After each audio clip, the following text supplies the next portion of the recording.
Morning and welcome back to my channel. আশা করি তোমরা সবাই খুব ভালো আছো, আমিও ভালো আছি। আর তোমাদেরকে আমি বলেছিলাম যে এই চ্যানেল বলছি, এই ফ্ল্যাটে আমি আর ব্লগ বানাবো না, যা ব্লগ বানানো সেটা বানাবো একদম আমার নতুন ফ্ল্যাটে গিয়ে। কিন্তু কি বলতো, ক্যামেরাটা হাতে নিয়েই নিলাম, ভালো লাগছিল না। দুদিন ব্লগ বানাইনি, কালকে লাইভ করেছিলাম, তো ভাবলাম চলো আজ ক্যামেরাটা হাতে তুলে নিই। তার কারণ দুদিন ধরে কাজটা আমি অনেকটা গুছিয়ে নিয়েছি, তো ভাবলাম চলো একটু তো কথা বলা যেতেই পারে, তাই না? আর এখন দেখবে একটা জিনিস, আমার ঘরে হাল কি দাঁড়াও দেখাচ্ছি। এই দেখো, এইখানে ছড়ানো ছিটানো সব রোজ দেখেছো, একদম পুরো অগোছালো অবস্থা। এটা তো গেল এই ঘরের অবস্থা, এবার চলো ওই ঘরটা তোমাদেরকে দেখাই, দাঁড়াও। এই দেখো, দেখতে পাচ্ছ? এরকমই তো হওয়া স্বাভাবিক, তাই না? আমরা যখন এক জায়গা থেকে আরেক জায়গায় শিফট করবো তখন তো এরকমই হওয়া উচিত। তো এই কাজগুলো দুদিন ধরে আমি করেছি, আজকে নিয়ে হচ্ছে 3 দিন। তো বৃহস্পতিবার থেকে আমি কাজগুলো করা শুরু করেছি, আর কয়েকটা কাজ বাকি আছে। যেমন ধরো এখনো ওগুলো ওইখান থেকে নামবে, আর এইগুলো নামবে, এইগুলো একটু ঝাড়া মোছা করতে হবে, ঝাড়া মোছা করতে পারিনি। আর খাটের তলা তোমাদেরকে যেটা আমি বলেছিলাম, আমার তো যেহেতু বক্স খাট নেই, তো খাটের তলাকে আমি মজার ছিল ওটাকে বক্স খাটের সাথেই তুলনা করি সবসময়। যারা আমার ব্লগ দেখো তারা তো দেখবেই। তো খাটের তলা থেকে পরশু দিনকে সব বের করেছি, সব বের করে সেগুলো সব এই বস্তার মধ্যে রেখেছি, ভালো করে ধুলো ঝেড়ে মুছে সমস্তটা করে রেখেছি, যাতে আবার ওখানে গিয়ে কোনো ঝাড়া মোছা করতে না হয়। কারণ নতুন ফ্ল্যাটে গিয়ে মানে পরিষ্কার পরিচ্ছন্ন জায়গা গিয়ে ধুলো টুলো ঝাড়বো, ভালো লাগবে না। তো এখান থেকে সমস্ত ঝাড়া মোছা করে তারপরে আমি নিয়ে যাচ্ছি। আজকে সকালবেলায় টিভিটা ঢাকার যে একটা টাওয়াল থাকে, তারপরে ফ্রিজের ওপরে যে টাওয়াল থাকে সেগুলো সব কেটে দিয়েছি, মানে কালকে ভিজিয়ে দিয়েছিলাম। তো কি কি কাজ করেছি এই দুদিন ধরে তোমাদেরকে একবার বলি। ফ্রিজটা পুরো ডিপ ক্লিনিং করেছি, ফ্রিজের ওপর থেকে দেখো সব সরে গেছে। এই দেখো টেবিল ক্লথ থেকে শুরু করে সব আমার মানে ভিজানো হয়ে গেছে, আর যেগুলো কাটা হবে। আর টেবিলটা পুরোটা মুছেছি, পুরো মানে যা আছে পায়া থেকে আরম্ভ সব ওপরে সব এগুলো ঝাড়া মোছা, জাস্ট একটু তো ধুলো পড়বে, একটু আলগা ধুলোগুলো ওখানে মুছে নিলেই হয়ে যাবে। ডিপ ক্লিন যেটা বলে, ডিপ ক্লিনটা কিন্তু আমার হয়ে গেছে। আলনা অর্ধেক ফাঁকা গেছে, আলনাটাও পরিষ্কার করা আমার হয়ে গেছে। তারপরে খাটের তলা, তোমাদের যেমন বললাম খাটের তলা দেখবে, এই দেখো খাটের তলায় মোটামুটি সব পরিষ্কার। এগুলো হচ্ছে রেগুলার জিনিসপত্র, তো রেগুলারের কাজে লাগবে, সেই জন্য এগুলো এখানে রেখে দিচ্ছি। এখনকার কাজ হচ্ছে আমার আলমারিটাকে ফাঁকা করা। আর এইগুলো আজ যেহেতু রাতে থাকবো, রাতে তো এখানে থাকতে হবে, আজ তো শোবো, এই বালিশ টালিশগুলো সব এই কালকে এই চাদরটার মধ্যে নিয়ে আমরা গাঁটটি করবো, করে বেরিয়ে যাব। আর এখন করবো যেটা বললাম, আলমারিটা ফাঁকা। আর আরেকটা জিনিস তোমাদেরকে দেখাই, ড্রেসিং টেবিল আমার ফাঁকা করা হয়ে গেছে, মোছা হয়ে গেছে। এই দেখো, যেগুলো রেগুলার জিনিস দরকারে লাগবে সেগুলোই একমাত্র এখানে সামনে রয়েছে, আর বাকি সব কিছু যা তোমাদের দেখলাম ওখানে প্যাকটা ফেটাই। আর পরবেশকে দিয়েছি আমি একটা শাস্তি, সেটা হচ্ছে পরবেশকে আমি কালকে বলেছিলাম যে যেগুলো তোমাদেরকে দেখালাম ওই লক যেখানটায় থাকে জায়গাটা, আমার ডিনার সেট আছে, তারপরে যে দিওয়ালি লাইট ফাইট গুলো আছে সেইগুলোকে নামিয়ে দিতে বলেছিলাম, ও আমাকে নামিয়ে দেয়নি। তাই আমি ওকে বলছি রোজ আমি আর ধুলো ঝাড়তে পারছি না। আমি বৃহস্পতিবার শুক্রবার দুদিন ধরে এত ধুলো ঘেটেছি যে আমার এইগুলো ভালোবেসে আবার ফিরে এসছে, এই গালের এইগুলো। তো আমি ওকে বলছি আমি আর আজকে ধুলো ঝাড়বো না, আজকে শুধু আমি আলমারি ফাঁকা করবো, আলমারিটার সামনেটা একটু কলিং দিয়ে মুছবো, আর পেছন গুলো কালকেই করবো। কালকে যখন ওই দাদারা সব আসবে, যারা জিনিসপত্র নিয়ে যাবে, ওরা যখন সরিয়ে দেবে তখন আমি মুছতে পারবো, তার আগে তো আমি ঝাড়াঝুড়া মুছতে পারবো না। তো এখন সেইগুলোই পরবেশে মোছামুছি করছে। আলমারি মাথা থেকে ট্রলি ব্যাগগুলো নামালো, ট্রলি ব্যাগগুলো ও পরিষ্কার করলো, ঠিক আছে। আর যেটুকুনি ছিল আলমারি মাথায় সেগুলো করছে। আর রান্নার ডিপার্টমেন্ট এখন সামলাচ্ছে মা, আর পরমেশ যে সব মোছামুছি করছে। রান্নার ডিপার্টমেন্ট সামলাচ্ছে মা, বৃহস্পতিবার থেকে রান্নার মাই করছে, আমি করছি না, কারণ রান্না বান্না করে না আর করতে পারবো না একদম। আর ফ্রিজটা ডিপ ক্লিনটা এত ভালো হয়েছে এবার, এইগুলো যেটুকু কালো কালো হয়ে গেছিল না এইগুলো সমস্তটা পরিষ্কার করছে, সমস্ত। এখন আমার ফ্রিজে কোথাও একটুখানি কিচ্ছু পাবে না তোমরা, একদম পুরো ঝকঝক করছে। আর এই দেখো এটাও পুরো ফাঁকা, শুধু এই প্যাকেটগুলোতে কতগুলো জিনিস আছে ভরে রেখেছি, এই প্যাকেট ধরেই ওই চলে যাবে, ঠিক আছে। তো ব্যাস এই হলো কাজ, শুধুমাত্র এখন ওইগুলো নামবে। ওই যে ওর মধ্যে আছে ডিনার সেট আছে, তো আর লাইট যেগুলো তোমাদেরকে বললাম, ফাইনালি আমার ডিনার সেট এখন আমি ব্যবহার করতে পারবো, কারণ আমার হাতের সামনে থাকবে। এতদিন কি হতো, কেউ আসলে পরে ডিনার সেট গুলো না আমি ব্যবহার করতে পারতো না, পরবর্তী আবার নামাবো, আবার তুলতে হবে, সে ওকে করতে হবে। ওই হয়তো বলে যা আছে তাতেই নিজেরাও খাবো, কেউ আসে তাতেই দেবো। তো যখন আমি তোমার রাখার জায়গা করিয়ে দিতে পারবো তখন তুমি এগুলো ব্যবহার করো। তো ফাইনালি আমি আমার ডিনার সেটটা ব্যবহার করতে পারবো। আমার ভীষণ ভীষণ ভালো লাগে জানো তো ডিনার সেট ব্যবহার করা, সে রেগুলার লাইফেই হোক বা কেউ আসলে পরে কোনো গেস্ট আসলে তাদেরকে দেওয়া আমার ভীষণ ভালো লাগে। তো যাক, আমার সেই স্বপ্নটা পূরণ হতে চলেছে কালকে থেকে। কালকে গিয়েই সঙ্গে সঙ্গে এগুলো পারবো না, ধীরে সুস্থে আমাকে গোছাতে হবে, ঠিক আছে? তো চলো এবার আমি আর ইয়েটা কি বলে আলমারিটা ফাঁকা করি। আর এই যে একটা গাঁথি, এই এত বড় একটা গাঁথি হয়েছে, তো পরমেশ বলছে যে এত বড় কেন করছি, ছোট তো করতে পারতে। তো দেখে চাদরের মধ্যে যতটা ধরা যায় ততটাই করি, কারণ একা মানুষ তো কেউ নেবে না, 4-5 জন আসবে, তারা ধরাধরি করে ইজিলি তারা ভ্যানে তুলতে পারবে। তো ছোট ছোট যত করবো না তত হেডেক বাড়বে, তখন মনটা একটা অসুবিধা হবে। যেমন একজন না বলেই দিয়েছে 4-5 জন আসবে। যেমন এই গাঁটিটা মনে থাকবে, এই গাঁটিটার মধ্যে এইগুলো সমস্ত জিনিস আছে। তারপর পিঙ্ক কালারের একটা চাদর আছে, ওই পিঙ্ক কালার চাদরের মধ্যে আমি আলমারি সমস্তটা বের করবো, তাহলে আমার মনে থাকবে যে কোন গাঁটিতে কি আছে। যখন আমি এগুলো মানে বের করবো তখন তো আমার ইজিলি মনে থাকবে, তাই না? চলো আর বেশি বকবক করবো না, এবার কাজে লেগে পড়ি।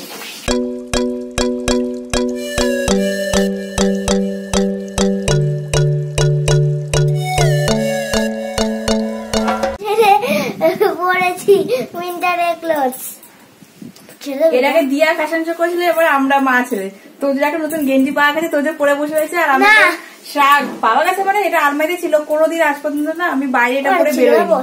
তো এটা একটু গায়ে দিয়ে এখন আমরা দেখছি আমাদের কেমন লাগে মা। তো এটা একটা কিনেছিলাম, তো অনলাইন থেকে কিনেছিলাম আমি। এখন এটা আমি আজ পর্যন্ত কোনোদিন পরে বাইরে যাইনি, বাইরে পরেছি অনেক ভালো লাগে। আমার সুপারিরা গেঞ্জি অনেক ভালো লাগে। ঠিক আছে, এটা একটু আর কদিন পরে ঠান্ডা পড়ে যায় তখন পড়বে, ঠিক আছে? এখন পরে যখন সামার হয়ে যাবে আমি একটা হাফ হাতা কিনে দেবে সুপারম্যানের, কতগুলো সুপারম্যানের সামারের সময় কিনে দেবে। এখন তো সামার না, কতগুলো আছে এখানে। এই দেখো এইগুলো হচ্ছে সব আমার জিনিস, দেখেছো? আমার জিনিসগুলো এক জায়গায় রাখছি। এর মধ্যে 2-1টা পরমেশ আছে, শুধুমাত্র এই ব্লু কালার ওই ওয়াইন কালারের, মানে ব্লু কালারের এটা হচ্ছে তোমার শীতের জ্যাকেট, উইন্টার জ্যাকেট, আর ওয়াইন কালার একটা পরমেশের ব্লেজারের প্যান্ট। এইগুলো বাদ দিয়ে সমস্তটা হচ্ছে আমার জিনিস। এখানে শাড়ি, বেশিরভাগ শাড়ি আছে, কুর্তি, চুড়িদার যা বল সব এখানে রয়েছে। আর এখনো পরমেশের জিনিসগুলো আলাদা রাখবো, কারণ ওর তো ধরো সোমবার থেকে অফিস যাওয়া স্টার্ট হয়ে যাবে, তখন ওরটা আমার মধ্যে রাখলে খুঁজে পাওয়া মুশকিল হয়ে যাবে। তাই ওরটা আলাদা যাবে আর আমার জিনিসগুলো আলাদা যাবে। এগুলো যদি পরমেশ এখন দেখবে, দেখে বলবো কি কত কিছু আছে, তাও বলে ওর কিছু নেই। মানে ওর কোথাও যাওয়ার সময় ওর না শাড়ি পায়, না চুড়িদার পায়, না কিছু পায়। তো এক জায়গায় থাকলে তো এরকমই হয়, তাই না? তখন যখন আলমারিতে থাকে তখন সেগুলো চোখে পড়ে না, যে কি আছে, কোথায় আছে, কি পরে যাব, এগুলো তখন আমাদের কিচ্ছু মনে থাকে না।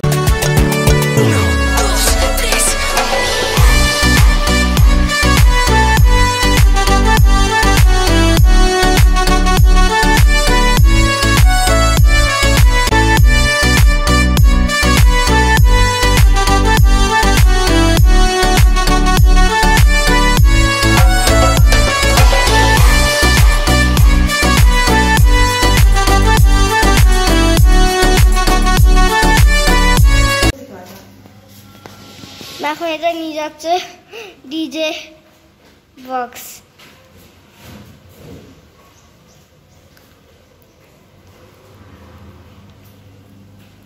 দিদি ওখানে রান্না করছে, মা আবার আসছে। মানে সকাল থেকে আমরা এটাই থাকবো, মানে যাওয়া আসা করবো। কালকে রবিবার, কালকে তখন আপনি এখানে চলে আসবেন।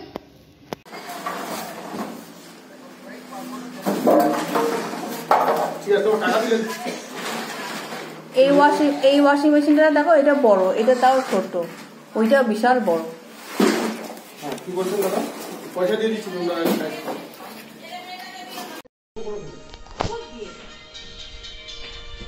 হ্যাঁ স্যার, হ্যাঁ স্যার।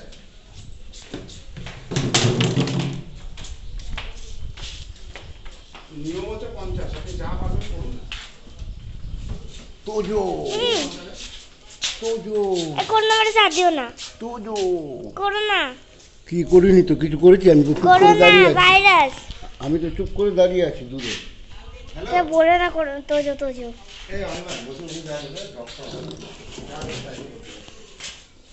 কিছু বলা আছে তো তবে এত বছর ধরে জমিয়ে রাখার ফল জানো কি?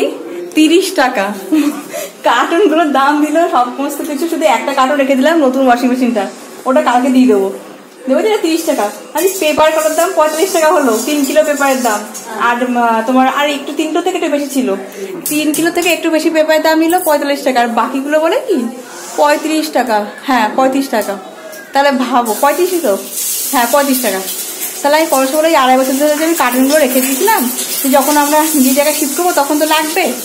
তো সেই দাঁড় ধরুন 30 টাকা আমি বলে করে পুরোই 100 টাকা দিল, মানে পেপার আর এই কার্টুনগুলো। আর একটা কার্টুন আমরা দিলাম না, শুধুমাত্র ওয়াশিং মেশিন যেটা আমরা নতুন কিনেছিলাম সেই একটা নতুন ওয়াশিং মেশিনের কার্টুনটা রেখেছি, ওটা কালকে দিয়ে দেবো। আর ফ্রিজের কার্টুনটা না রেখে দিয়েছিলাম, ফ্রিজের কার্টুনটা না ভেঙে চুরে গেছে। পরমেশ বলছে ও দেওয়ার থেকে না দেওয়াই ভালো। পরমেশ বলছে দরকার পড়লে ফ্রিজটা আমি সিঙ্গেল একটা শিফটেই পাঠাবো। তবু আচ্ছা তুমি এত কষ্ট করে পয়সা করছো, ওগুলো আবার নোংরা হয়ে যাবে। তো চলো ঠিক আছে।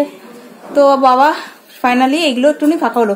আমি না কতদিন ধরে খালি মাকে বলে যাচ্ছি, মা একটা পেপারওয়ালাকে পাচ্ছি না আমি, যখন দরকার থাকে তখন একটা কিছু পাই না আমি। রোজ 3-4টে করে পেপারওয়ালা যায়, পেপারওয়ালা করতে করতে রোজ চিল্লাতে যাবে, কিন্তু দরকারের সময় আমি একটা পেপারওয়ালাকে পাচ্ছিলাম না। তো ফাইনালি আমি নিচে গেছিলাম, একে দিয়ে আমাদের এই সমস্যা, অনেক কষ্ট করে আজ পেপারওয়ালা পেয়েছি। তো যাই হোক পেপার কার্টুনগুলো সব দিয়ে দিয়েছি। তার মধ্যে আর একটা কি বলতো ভয় ধরে দিয়েছে, তো আমাকে ওয়াশিং মেশিন চালিয়েছে। আর পরে ওয়াশিং মেশিন যে হেভিতে দিয়েছে আমি জানতাম না, আমরা নর্মালি দিয়ে থাকি। তো পরবর্তী জিন্সের প্যান্ট আছে না, এত জোরে আওয়াজ হয়েছে, আমি তোদের সাথে কথা বলার সময় একটু আওয়াজ পেয়েছি, আমি ভেবেছি হয়তো বাইরে কোথাও আওয়াজ হচ্ছে। তো বলছি ওমা আমি ভয় পেয়ে গেছি, আর ওর কথা শুনে আমি ভয় পেয়ে গেছি। ছুটতে আবার নিচে গেছিলাম, পরশ করছি ওয়াশিং মেশিনে কিছু আওয়াজ হচ্ছে। পরে বলছে যে হেভিতে দিয়েছিলাম তো ওই জন্য মনে হচ্ছে। ও ক্যাজুয়ালি বললো, আমার ভেতরে মানে সব একদম শুকিয়ে গেছে এমন অবস্থা। তো ওদের কথা শুনে আমি ভয় পেয়ে গেছি। তো এটা কোনো যে এক্সপিরিয়েন্স ছিল না, আনার পর থেকে নর্মালি দিয়েই কাটছি। তো পরমেশা দিয়ে হেভিতে দেওয়ার পরে একটা এক্সপিরিয়েন্স হলো না, চলো ঠিক আছে মেশিন ঠিক আছে, কোনো ভয়ের কারণ নেই, এর আসতেও একটু স্বস্তি। তো চলো মোটামুটি আমার কমপ্লিট। আর হ্যাঁ আর একটা গাঁটটি করতে হবে, সেটা হচ্ছে পরশে জামা। আমার একটা গাঁটটি করেই আমি চলে গেছিলাম পেপারওয়ালাকে, যেই পেয়েছি সঙ্গে সঙ্গে ছুটতে গেছি। আর তো এখন দেখছে কার্টুন, কিসের কার্টুন বলতে এটা ডোরেমন না বাবা? ডোরেমন না, নিনজা হাতুড়ি। আমার নিনজা হাতুড়ি একদম ভালো লাগে না, আমার ডোরেমন খুব ভালো লাগে। আমি আমার ছেলের সাথে ডোরেমনই দেখি। আর মায় দেখো তোর জন্য করেছে ভাত ভাজা, তাই তো মা? ভাত ভাজা করেছে। তা মা বলছে দেখ তোর ছেলের আবার আমার হাতেরটা ভালো লাগবে নাকি, তোর মতো হচ্ছে নাকি। আনছি হ্যাঁ আমারই তো মা, ডিম যখন পড়েছে না ঠিক ছেলে খেয়ে নেবে। এ দেখো এটা হচ্ছে আমার বিয়ের গিফট, জানো তো? আমার ছোটবেলা বান্ধবী আমাকে বিয়ের সময় এই চাদরটা দিয়েছিল। এটা পড়ে যাবে, তাহলে বাকিগুলো দিয়ে দেবো তো এখানে। আচ্ছা চলো, পরমেশের জামা সিলেক্ট হয়ে গেছে, ওটা আজকে কোনটা অফিসে পড়ে যাবে, এটা পড়ে যাবে। এটা ছেড়ে বাকিগুলো আমি এখন ঢুকিয়ে নেবো। আর যেটা বলছিলাম এটা হচ্ছে আমার বিয়ের গিফট, আমার ছোটবেলার বান্ধবী আমাকে দিয়েছিল, কিন্তু 8 বছর হয়ে গেল এখনো পর্যন্ত আমি এটাকে ওপেন করেই দেখলাম না। তো যেদিনকে পরমের সঙ্গে বক্স খাট বানিয়ে দেবে সেই দিনকে আমি এই চাদরটা পাতবো। তো এই খাটে না চাদর ফাদর পাতলে কি হতো, ডেবে যায় একটুখানি, যেখানে পা রাখবো হাত রাখবো না পুরো ডেবে যায়। তো বক্স খাটে তো সেই প্রবলেমটা হয় না, তাই পরশু বলছে যেদিনকে বক্স খাট আমাকে কিনে দেবে সেই দিনকে আমি চাদরটা পাতবো। আর সেটা হবে আমাদের অ্যানিভার্সারি। তো অ্যানিভার্সারিতেই আমার বান্ধবীর দেওয়া গিফটটা আমি মানে প্রথম ইউজ করব। তো এখনো পর্যন্ত যত্ন করে রেখে দিয়েছি, যেখানে আমি যাই সেখানে আমার সাথে এটাও যায়। তো বিয়ের একমাত্র এই গিফটটা আছে যেটা আমি এখন ইউজ করিনি। ঠিক আছে, দেখি কোন অ্যানিভার্সারিতে আমি এটা ইউজ করি।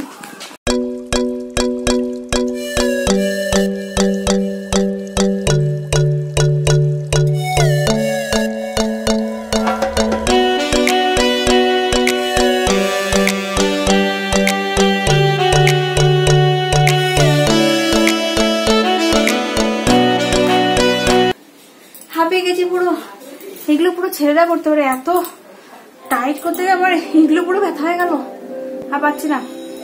আলমারি পুরো ফাঁকা, ওই দেখো আলমারি পুরো ফাঁকা, একটা ব্যাগ আছে ছোট্ট, ওই ব্যাগের মধ্যে জিনিসপত্র ভরে নিয়েছি।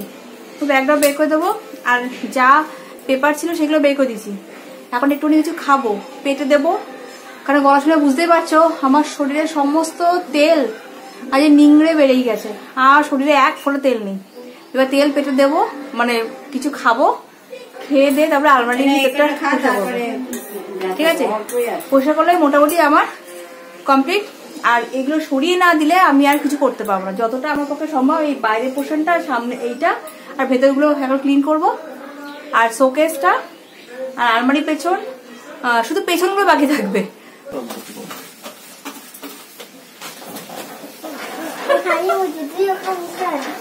আমাকে মুছতে দিচ্ছে, দেখেছো বলে আমি মুছবো আমি মুছবো।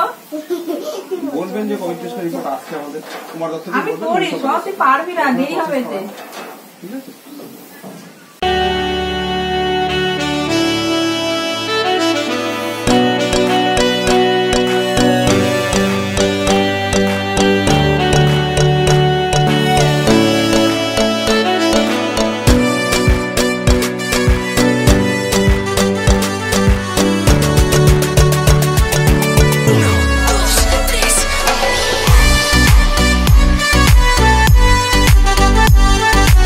এবার আমাদের কাজ একটু শেষ হলো, আর ওবেলার জন্য আমি দুটো কাজ বাঁধিয়ে রেখেছি, আমার বাসন কোসনগুলো আর মশলা কোটোগুলো। বাসন যেগুলো ধরো কচুরি ইউজ হয় সেগুলো ভালো করে ধুয়ে টুয়ে জল ঝরিয়ে বস্তার মধ্যে ঢুকিয়ে নেবো, তাহলে ওগুলো আমার কিচেনে যেগুলো তো ওপরে শেলফগুলো আছে সেগুলোতে রেখে দিতে পারবো গিয়ে ঝটপট করে।